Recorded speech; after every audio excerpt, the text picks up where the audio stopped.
Whatever the occasion, effortless elegance is right this way. Because Hilton brings you new ways to stay courtesy of the Nomad London.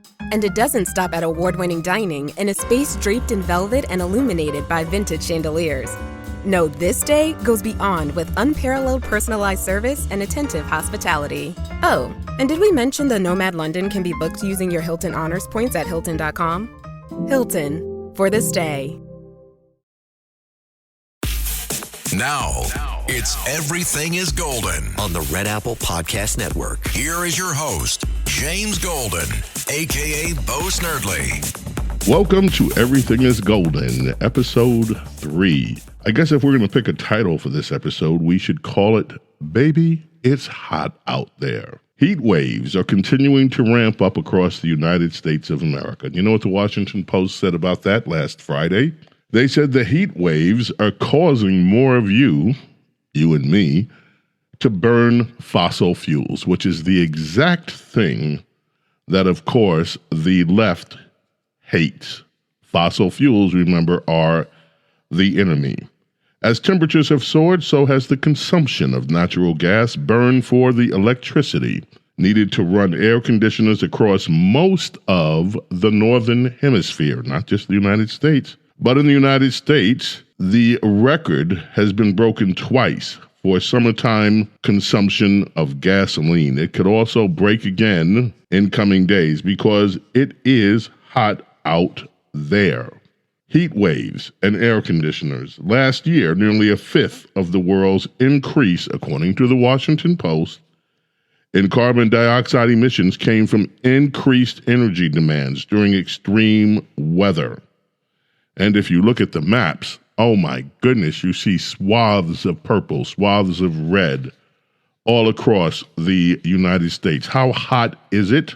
According to the United Nations Secretary General Antonio Guterres, the era of global warming is now over, and we have entered into a new era that he calls global boiling.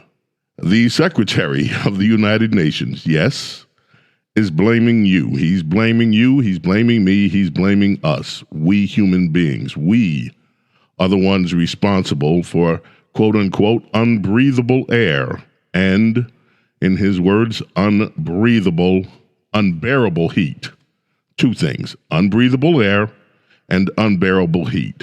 Why? It's our fossil fuel consumption. That's what's doing it. And not only do you people out there consume fossil fuels, but you won't act. You won't take the political advice that he and so many others want you to take and increase taxes and stop using fossil fuels. Everybody but he and his friends, you see. Remember, these are the same people that run off to Davos every year in their private planes to tell the rest of us that we shouldn't be flying commercial planes as much. But anyway, Mr. Gutierrez says the era of global warming has ended. The era of global boiling has arrived. The only surprise, he said, is the speed of change. Climate change is here. It's terrifying, and it's just the beginning. He also said that fossil fuel profits and climate inaction are unacceptable. World leaders need to raise taxes, of course, on you, raise taxes on everybody, and use the extra revenue, as if there will be any extra revenue after they keep taxing and raising your taxes.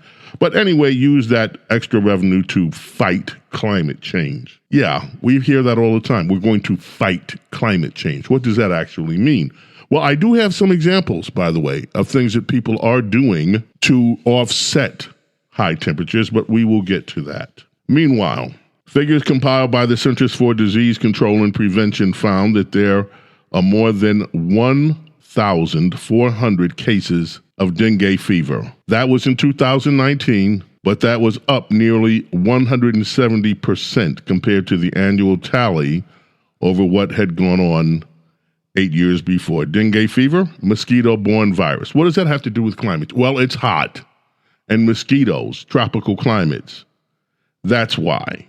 The CDC says that dengue fever is nicknamed the bone-breaking disease for causing joint and muscle pain so severe that it feels if the bones are actually breaking. It's a virus, typically runs its course and resolves, but In many as 1 in 20 cases, it can lead to bleeding and organ failure. Now, the specific drivers of this dengue outbreak, and that was again in 2019, just being reported now, are unclear. But an uptick in 2019 among travelers to the Caribbean and Central America coincided with the overall global rise in cases. So here's a warning. It's hot.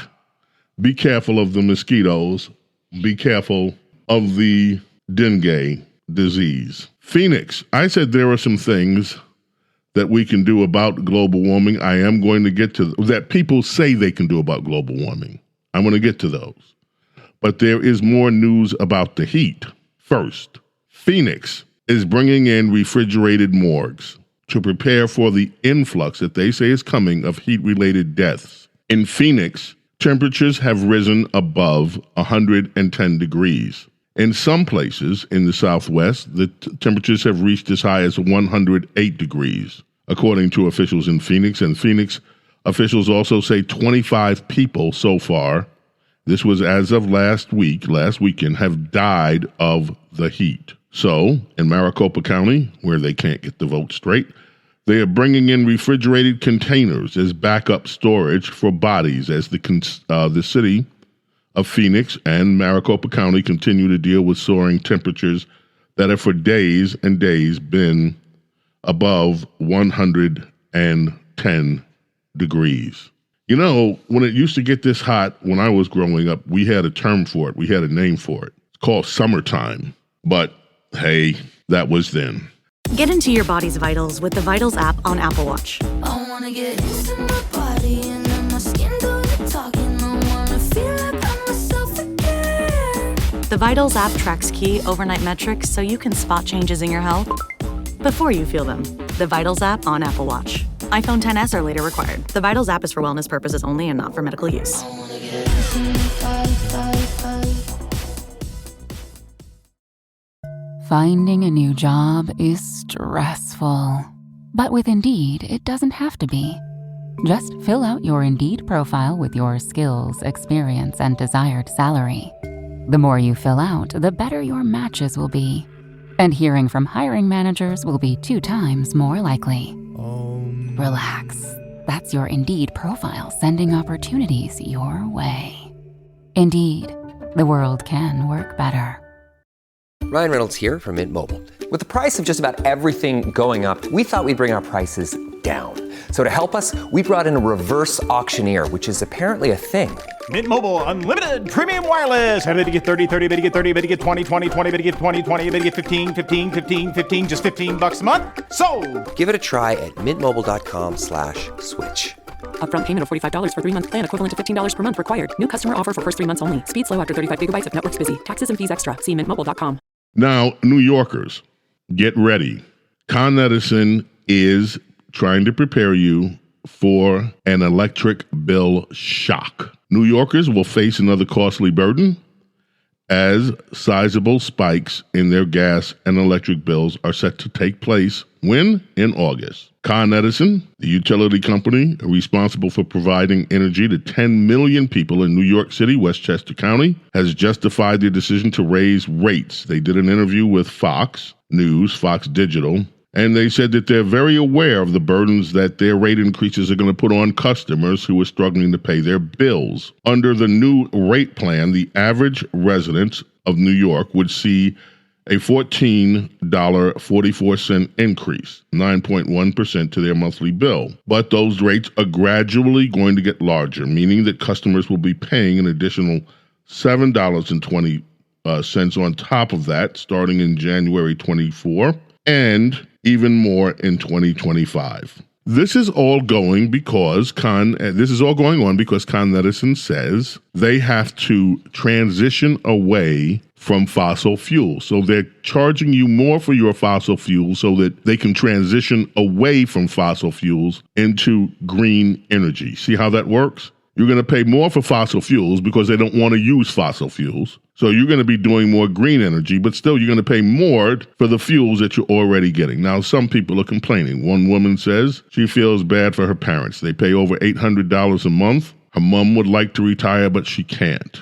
not with the energy bills the way they are. Con Edison, though, does say they understand. We understand. We understand the burden that this is going to place on New Yorkers, how expensive everything is for New Yorkers. That's why we have very flexible and very generous payment plans, says the Con Edison spokesman. So just, in other words, just pay up and shut up. That's, I guess, the drift on that one. So we've covered Phoenix. We've covered New York. Let's turn our attention to South Florida for a moment. Here was a story that came out of South Florida last week. The surface ocean temperature in and around the Florida Keys soared to typical hot tub levels. The water temperature buoy located in the Everglades National Park, that's in the waters of the Manatee Bay, hit a high of 101.1 degrees Fahrenheit. That happened last week. Now, normal water temperature should be somewhere, according to the National Oceanic and Atmospheric Administration, between 73 and 88 degrees Fahrenheit. But the water down there, hot tub water, 101.1 degrees. This is what Reuters had to say about it. This was a Reuters story. The growing frequency and intensity of severe weather, both on land and in the oceans, is symptomatic of global, human-driven climate change. That's what's fueling the extremes. Now, I've been teasing you. I've been telling you that I have some things that could help, that at least advocates believe can help. One of these stories appeared in the New York Times. This was very, very early last week. In fact, before last week. It was on July 12th of this year. And this is what this article states. To help cool a hot planet, and you just heard how hot it is and that you're to blame, to help cool a hot planet, the whitest of white coats. So white to the rescue.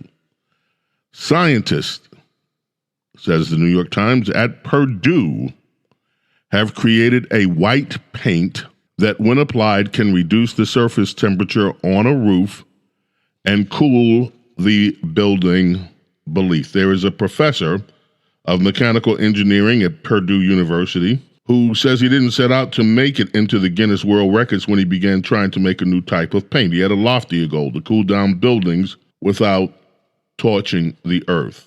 Yilin Ron, I believe is how you pronounce his name, he said he and his team have unveiled their new creation. It's a new type of white paint that can act as a reflector.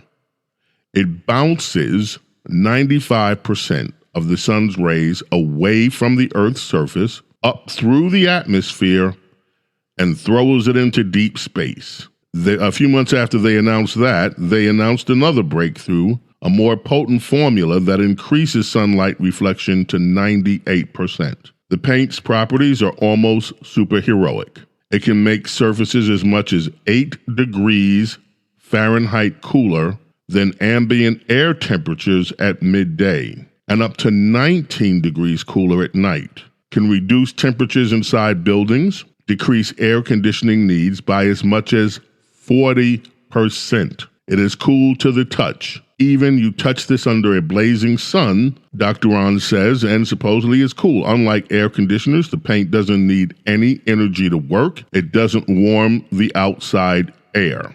Back in 2001, Guinness Book World Records declared it was the whitest paint ever. It's collected a bunch of awards, but the white paint's getting even whiter. So, when are we going to see this? And if this is the case, why isn't this being, I almost said it. Why isn't it being mandated? Because you know what's going to happen. If this stuff ever really does catch the imagination of liberals, it will be mandated for use. But white paint isn't the only thing that can combat heat. There are thermal images that are being taken in Phoenix. You remember Phoenix? 110 degree temperatures, just talked about that. There has been, of course, that record-breaking heat wave in Phoenix. It's been baking Phoenix for about 3 weeks now. But some parts of the city, this article was in the Washington Post, some parts of the city, the desert city, aren't getting quite as hot. There is new cool surface and smart technology that can offset some of the heat effect. if not fully offset it, it can at least lower the temperatures. And this is a coating that is being used to lower the temperature on pavement, on blacktop, on streets. It's a water-based asphalt treatment, 2 to 3 times more expensive than the standard seal that people use on existing blacktop. But the city is so impressed with this that they're eventually going to treat 4,000 miles of residential road. So far, it's been used on about 100 miles. Infrared hearings roughly align with what research into cool pavement has found. Roads treated with this new kind of asphalt seal have an average surface temperature of 10.5 to 12 degrees Fahrenheit lower temperatures than traditional asphalt during the hottest part of the day. So again, there is a new sealant that is being used, Phoenix, so far tested on 100 miles of road, that lowers the heat. And in Phoenix, they want to spread it all over the city. There has been a warning, more climate news, from America's biggest electrical grid operator, PMJ. They have over 65 million customers, some of them in New Jersey. And they are saying that some of their 65 million customers now face potential blackouts during the severe heat wave that we are under. PMJ provides electricity to about 13 states. Many of those states are under excessive heat warnings. If you went on a road trip and you didn't stop for a Big Mac or drop a crispy fry between the car seats or use your McDonald's bag as a placemat, then that wasn't a road trip. It was just a really long drive. Ba-da-ba-ba-ba. At participating McDonald's. This episode is brought to you by Nespresso and Samra Origins by the Weekend Coffee Collection. Introducing Samra Origins. My collaboration with Nespresso is a connection to my roots, to my mother, Samra. Coffee that hits the right notes. It transports you. Crafted with unique notes and bold, soaring flavors. Experience a taste that moves you. Nespresso and Samra Origins. Discover more at Nespresso.com.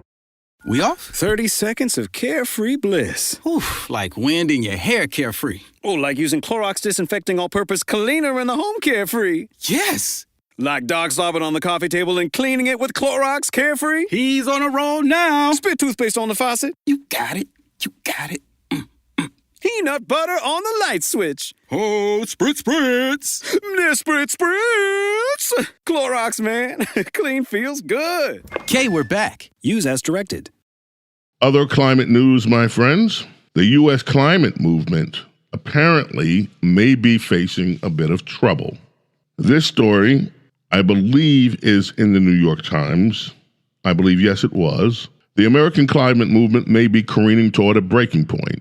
Last year's passage of the Inflation Reduction Act, which included $370 billion in clean energy and climate investment, was the first time Congress has taken major action, supposedly on global warming. But the sweeping law also widened existing rifts with the nation's climate coalition, rifts that threaten to derail additional progress that the staff writer of the New York Times, Sammy Roth, says we need so badly. Well, he then pins that on Josh Lappin, an energy historian currently completing his doctorate at the University of Oxford. Mr. Lappin is worried that a battle over permitting reform that came up during the recent debt ceilings negotiations in Congress, that those arguments over permitting reform could split the climate coalition into separate camps with irreconcilable differences. So what is this permitting battle? Well, let me explain it. In order to get the debt ceiling passed, President Biden signed off on changes to environmental laws. Those changes would help both fossil fuel and renewable energy companies get their projects approved faster. And therein lies the rift. If it was only the green energy projects that were going to get passed faster with quicker permitting, everybody would be happy. But no, the evil fossil fuel industry is also going to line up for faster permitting. And Mr. Lappin and others are worried that that is going to cause splits. Whether you think letting renewable energy and fossil fuels duke it out in the marketplace will lead to fossil fuel production falling quickly is what is issue here. A lot of these leftists think if you do anything to cut fossil fuels a break, you're prolonging the problems. And this permitting issue, some in the left feel is going to tear apart the climate change movement. While we're talking about climate and talking about the outdoors, one or two other little stories here. This is a tragic story, my friends. A family, 2 sisters, teenage son, moved to Colorado. They decided they were going to live off the grid. They were going to go au natural. They wanted to just live off canned food, take a break from the world. Things were so hectic out here. Go off the grid. So last summer, Rebecca Vance, with her talked to her family about a dream she had, wanted to live off the land, disconnected from the world. But she was resolute when her stepsister and others said, this is not such a good idea. I'm going to go live off the land, she said. She did. Well, that decision proved to be fatal. This past week, a coroner said that he had identified 3 bodies, 3 of them that had been found earlier in the month in Colorado's Rocky Mountains. Miss Vance, 42 years old, her 14-year-old son, and her sister, Christine Vance, had all gone out there to try to set up living off the land, and it just didn't work. What happened? Well, it wasn't the heat. It was wintertime, apparently.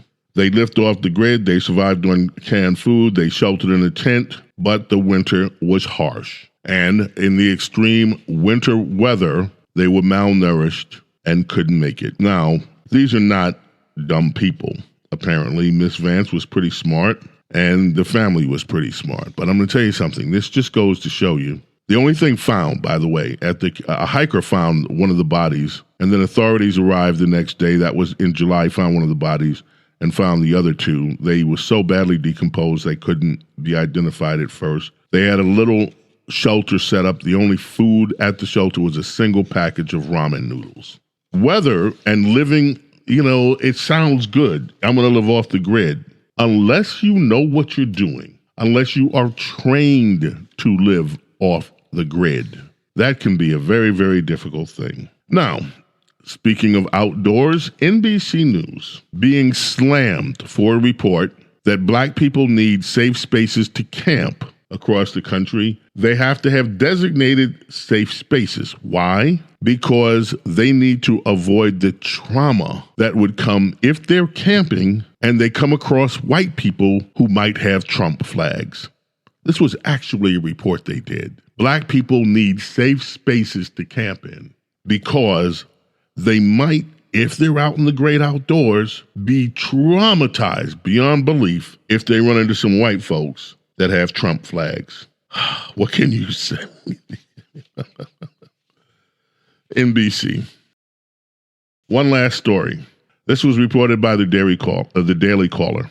And this is a good story for us to end on, talking about climate, the great outdoors, and living, and all of that good stuff. From the Daily Caller, rich liberal suburbs use invisible border wall to keep out poor minorities, report finds. A new think tank report shows how liberal New York suburbs, and they are talking about Scarsdale, Port Chester, right up in beautiful Westchester County, have used zoning laws to make sure to keep poor minority people out of the neighborhood. And they're calling that the invisible wall. You can go to the Daily Caller and find that story if you want the details on it. Needless to say, I just think it's ironic that once again, liberals have been called out for who they are. So, it is hot outside. As I mentioned earlier, we used to call that summertime. But apparently, it's hot outside now is a cause for you to have concern and for you to take the blame that it's your fault, which just boggles my mind. I recently saw a documentary. It's called, it's a series, How the Universe Works. And in this documentary, they explain that the sunshine that gets to us, it takes 8 minutes from the time that it leaves the sun and comes and hits Earth in the form of photons, trillions of photons of sunlight. But it takes upwards of 1 million years before each of those photons of light escape from the inner core of the sun to the sun's surface. It's a complex process. So the sunlight that we're seeing today, the sunlight that is causing much of the heat of the world and is released as the energy that keeps the world alive, the heat, the light that we are experiencing today comes to us after 1 million years of being in the sun and working its way from the core of the sun to us. So even before mankind in its present form was existing, the sunlight was already preparing, or it was God, if you believe this point of view, like I do, was preparing for our creation and what we would need to survive even 1 million years before we showed up. And many of us have the arrogance to think that we are going to change the weather, that we are going to change the climate on Earth. We honestly think that we have the power to do that. That is some kind of arrogance that we human beings have. In the meantime, keep everything golden, stay cool, be cool, in spite of the heat, this heat that is the summertime. This is James Golden for Red Apple Media. Everything is golden, and we're going to keep it that way. Thank you for being here.